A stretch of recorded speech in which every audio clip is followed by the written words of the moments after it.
might not be as great as America, but they're not fucking retarded. You know, just to put it to bed, I actually agree with that statement that you just made. My war statement was simply to describe to people that we're not going on a payment plan with China to pay off the national debt. What we will do if it comes down to that point where they're calling for the money and we're risking a bank run or multiple bank runs, etc. What I'm just saying is that we're not going to do that. America's not going to start a payment plan. They're going to find a reason to get into a war with China or their allies or somebody that could that's connected to this, and have a big war, and that debt will be erased in one way or another. I don't know what will cost more, but that's the way countries, not just the United States, historically have dealt with major debts of an unbelievable proportion. They don't just pay them back with a coupon book.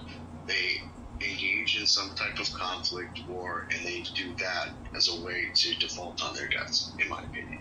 And if I may say, that has been the statement that we've spoken about in the 80s.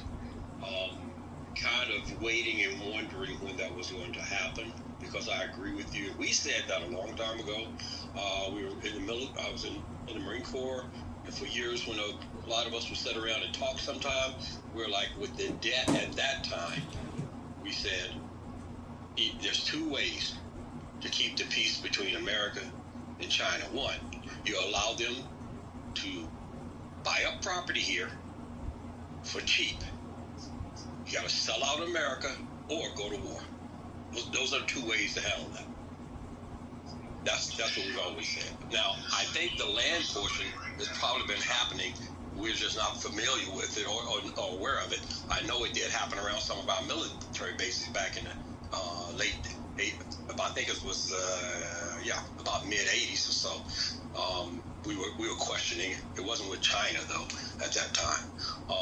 We were wondering why land was bought up by another country, probably because of debt. But I agree with you. Just don't know when. Hey Gary, did you ever go get your information to help defend your position on the 27th Amendment? I sure did, and I was waiting for you to ask. We both are right, and I'll let you know why. As you stated, the Article 1, Section 6 have been in place since the Constitution. You're right. And then I said at one time they were paid by the states, so you would have to go look at the Article of Confederation, because that's what drew the debate. That predated the